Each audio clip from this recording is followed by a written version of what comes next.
بسم الله الرحمن الرحیم. رب اشرح لي صدري ويسر لي امري واحلل عقدة من لساني يفقهوا قولي. نن زمونږ دریم لیکچر دی او موږ به وایو کمپاوند. اول به سره د کمپاوند ډیفینیشن کوو چې a new substance formed by the chemical combination of two or more than two elements in a fixed ratio by mass.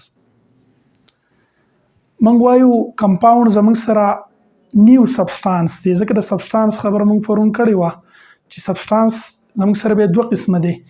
یو زموږ سره الیمنټ او کمپاوند راځي په سبسټانس کې، یو زموږ سره میکسچر دی. نو موږ ځکه د سبسټانس خبره کوو چې کمپاوند چې زموږ سره نیو سبسټانس دی کوم چې جوړ شي د کیمیکل کمبینیشن په ریزلټ کې.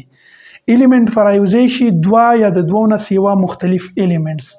په الیمنټ کې موږ دا خبره کړې چې سیم ټایپ اف اټمونه به رایوځی کیږي، خو دلته کې موږ وایو چې په کمپاوند کې به مختلف الیمنټ رایوځی کیږي دوه یا د دوه نه سیوا، او زموږ سره به کمپاوند جوړی. لکه اگزامپل زموږ سره H2 دی پلس O2، H2 او O2، H2 د هایدروجن او پلس O2 د اکسیجن. نو H2 موږ ولې لیکو، O2 موږ ولې لیکو، ځکه د دې ویلنس شیل چې دغه انکمپلیټ دی. نو دیو په همیشه په ډای اټامیک فارم کې په مانو اټامیک فارم کې دیو نشي پاتې کېدی، ځکه موږ وایو چې H2 پلس O2 دا رایوځی شي د H2O جوړی. اوس د H2 پراپرټي دا ده چې دا کیچز فایر، د اور لګی، او O2 چې دی نو دی هیلپ ان برنینګ، دا په سوځولو کې مدد ورکوي. خو د دې نه چې کم کمپاوند جوړ شي نو په هغه کمپاوند کې د کنسټیچوینټ پراپرټیانې نه وي، هغه H2O جوړ شوی دی او H2O خپل پراپرټیانې کم چې د کنسټیچوینټ پراپرټي دی هغه لاس کړي دي، او د H2O پراپرټي دا ده چې دا اور مړ کوي، اور وجني. نو موږ وایو چې 2H2 چې بیلنس کیمیکل، بیا به موږ وایو چې موږ به اکویشن څنګه بیلنس کوو، نو 2H2 پلس O2 به رایوځی شي او دا موږ سره 2H2O جوړ کی. بل به د ډیفینیشن کې موږ یو خبره کړې وه ان ا فکس ریشو بای ماس. په کمپاوند کې چې کوم الیمنټ رایوځی کیږي نو د هغې ریشو چې د هغه به فکس وي. اوس به ریشو څنګه فکس وي، خو تاسو وګورئ H2O کې هایدروجن چې دی نو د هغې اټامیک ماس زموږ سره 1.008 دی، خو موږ به 1 وایو نو دوه هایدروجن دي نو اټامیک ماس به 2 شي، او دغه شانتې د اکسیجن ریلیټیو اټامیک ماس چې دی نو هغه 16 دی، نو 16 د اکسیجن شو او 2 چې دی د هایدروجن شو. دا چې موږ په 2 باندې ډیوایډ کو نو 2 1 د 2 او 2 8 د 16 نو 1:8 رااله. دا 1:8 د واټر د لپاره فکس ریشو ده. که فرض وکړه دا 1:8 زه ډسټرب کوم بیا به زموږ سره واټر نه جوړیږي. که زه ویم چې زما سره H2O2 شو نو بیا به زموږ سره واټر مالیکول نه جوړیږي. دا زموږ سره د کمپاوند متعلق خبرې. اوس د هغې نه وروستو د کمپاوند پراپرټیز وایو چې کمپاوند have totally different properties from its constituent element. دا خبره موږ وختي هم وکړه چې په کمپاوند چې کوم پراپرټیز دي دا به د دې د کنسټیچوینټ نه مختلف وي. لکه ما وویل چې H2 او ورسره O2 د دې پراپرټیز بدلو، کوم چې H2O جوړ شو د هغې پراپرټیز بدلو، نو د کمپاوند پراپرټیز به د خپل کنسټیچوینټ د الیمنټ نه بدلی. دویم دا چې کمپاوند کمپوننت اف ا کمپاوند ډو ناٹ be separated by ordinary physical method. زموږ سره چې کوم کمپاوند دی او په دې کمپاوند کې چې کوم کمپوننت دي نو دا په فزیکل میتھډ باندې نه جدا کیږي. فزیکل میتھډ مطلب به زه دا ویم چې زموږ سره شګه ده او هغه شګې ته موږ آیرن ورچولی دی، دغه آیرن ته موږ په میګنیټ باندې بیا جدا کولی شو، دا فزیکل میتھډ دی. خو هر چې کمپاوند دی د دې کمپاوند کمپوننت چې دي دا په فزیکل میتھډ باندې نه جدا کیږي. بیا موږ وایو چې کمپوننت compound are separated by chemical formula.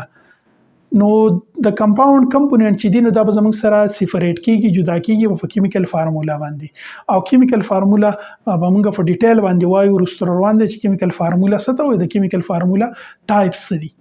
بیا زموږ سره هیټ انرجي ویل بی either be evolved or absorbed. کله چې د ریاکشن کیږي او کمپاوند جوړیږي نو په دغه ټیم کې به انرژي یا ابزارب کیږي او یا به انرژي ریلیز کیږي. بل په دې کمپاوند کې چې کوم سبسټانس دي نو دا سبسټانس په هوموجینیس سبسټانس مثال کې زم چې H2+O2 رايوځي شوی دی واټر جوړ کړي دي زما سره یو ګلاس اوبه دي نو په دې ګلاس اوبو کې کومنګ په سر کې وګورو کو په مینس کې وګورو کو په ویخ کې وګورو په هر ځای کې به H2O چې د یو شانتي تقسیم شوی وي نو ځکه موږ وایو چې په دې کې به هوموجینیس سبسټانس دغه نه علاوه زموږ سره کلاسیفیکیشن اف کمپاونډز چې دغه دوه قسمه دي یو زموږ سره ایونیک کمپاوند دی او سیکنډ زموږ سره کوولنت کمپاوند دی. نو ایونیک کمپاوند موږ څه ته وایو د کمپاوند هیوینګ ایونیک بانډ ار کالډ ایونیک کمپاوند. هغه کمپاوند چې هغه کې ایونیک بانډ موجود وي نو هغه ته ایونیک کمپاوند وي. په کوم کمپاوند کې چې ایونیک بانډ نو هغه ته ایونیک کمپاوند وي لکه سوډیم کلوراید NaCl او پوتاشیم بروماید KBr دا زموږ سره ایونیک کمپاوند دي. بیا د ایونیک کمپاوند یو خبره پراپرټی دا ده چې ایونیک کمپاوند ډو ناٹ ایگزیسټ ان انډیپندنت ان مالیکولر فارم.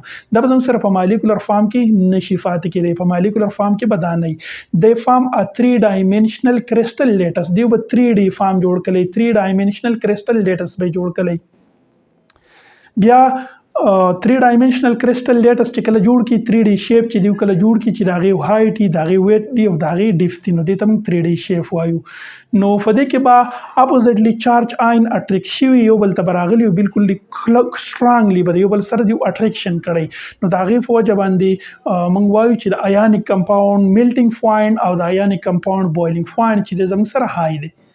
اگزامپل زموږ سره د سوډیم کلوراید دی او پوتاشیم بروماید د سره موږ ویلو چې کوولنت کمپاوند دی نو کمپاوند هیوینګ کوولنت بانډ ار کالډ کوولنت کمپاوند. هغه کمپاوند چې پاره کې کوولنت بانډ نو هغه ته موږ سوایو کوولنت کمپاوند ورته وایو لکه H2O واټر شو دغه خبره موږ وختي وکړه او CH4 زموږ سره میتین دی. کوولنت کمپاوند موستلی ایگزیسټ ان مالیکولر فارم زیاتر به دیو په مالیکولر فارم کې وي په مالیکولر فارم کې به دیو موجود وي مونږ کېږي با نو دی وجه موږ وایو چې د دې میلټینګ پوینټ او بویلینګ پوینټ لو دی دا به زموږ سره ریپرزینټ کېږي په مالیکولر فارمولا باندې. کم چې زموږ سره ایونیک کمپاوند نو هغه ریپرزینټ کېدو په فارمولا یونټ باندې او کوولنت کمپاوند چې دی دا به زموږ سره ریپرزینټ کېږي په مالیکولر فارمولا باندې لکه HCl H2SO4 ATC. دا لیکچر تاسو په ډیټیل سره واورئ او دا غي نو وروسته ان شاء الله موږ د دې MCQs چې دا غو تاسو ته درکو.